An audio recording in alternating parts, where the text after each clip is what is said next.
কি ভাবছেন রেস্টুরেন্ট থেকে এনেছি? মোটেই না। বাসাতেই অল্প কিছু উপকরণ দিয়ে আমি বানিয়েছি। এরকম একটা নাসোস বানিয়ে ছেলে মেয়েদেরকে চমক লাগিয়ে দেওয়ার জন্য। খুব বেশি উপকরণ লাগে না। তো আমি কি কি উপকরণ নিয়েছি একটু দেখিয়ে দিব, চলুন। তো আমরা বাসাতে সাধারণভাবে যেভাবে রুটি খাই, এই যে 2টা রুটি আমি নিয়েছি আর কেচি দিয়ে মাঝখান দিয়ে কেটে নিচ্ছি। আমি একটা রুটিকে 8টা স্লাইস করব। দেখতেই পাচ্ছেন আমি কিভাবে স্লাইস করতেছি।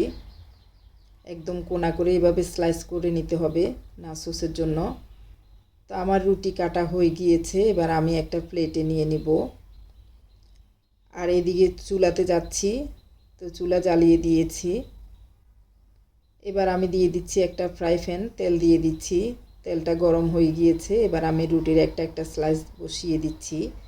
একটা রুটিতে 8টা স্লাইস হয়, তো আমি 8টা স্লাইসে আমি ফ্রাই প্যানে বসিয়ে দিচ্ছি আস্তে আস্তে। এই কাজটা সাবধানে করতে হবে, হাতে যেন গরম তেল না লাগে। তো এই যে দেখতেই পাচ্ছেন, এবার আমি নেড়ে চেড়ে উল্টে পাল্টে ভেজে নিব। এই পর্যায়ে চুলার আঁচটা একটু কম থাকতে হবে। তো রুটি এক পাশ হয়ে গিয়েছে, এবার আমি উল্টে দিচ্ছি।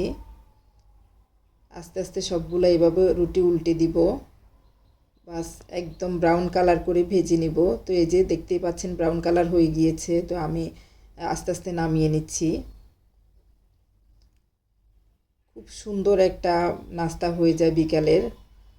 তো এইভাবে করে আরেকটা রুটি আমি ভেজে নিব। তো সবগুলো রুটি আমার ভাজা হয়ে গিয়েছে, এবার আমি ডেকোরেশন করে নিব। একটা প্লেট নিয়েছি, প্লেটের মাঝখানে কিছু টমেটো সস দিয়ে দিয়েছি। দিয়ে দিচ্ছি মুরগির মাংসের কিমা, চাইলে এটা গরুর মাংসের কিমা দিয়েও করতে পারেন। তো আমি একটা একটা রুটি স্লাইস নিয়ে নিয়ে সাজিয়ে দিচ্ছি প্লেটে। বাহ, আমার কাছে খুবই ভালো লাগছে রুটিটা সাজাতে। তো এই যে দেখতে পাচ্ছেন একটা একটা দিয়ে দিচ্ছি। এবার আমি মাংসের কিমা দিয়ে দিচ্ছি আর মেয়োনিজ দিয়ে দিচ্ছি। মেয়োনিজটা আমার হাতের বানানো, সস দিয়ে দিলাম। তো এইভাবে করে দাপে দাপে কয়েকটা ধাপ আমি মুরগির কিমা দিব আর মেয়োনিজ সস দিয়ে আমি বানিয়ে নিব নাসোসটা। তো এই যে বানানো হয়ে যাচ্ছে। খুবই সুন্দর একটা নাস্তা এটা বিকেলবেলা।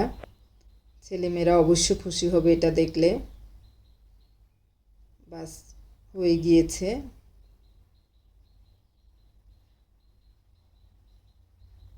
আবারও আমি টমেটো সস আর মেয়োনিজ দিয়ে দিলাম। তো এই যে খুব সুন্দর একটা নাস্তা হয়ে গিয়েছে। তো আজকে আমার ভিডিওটা এই পর্যন্ত।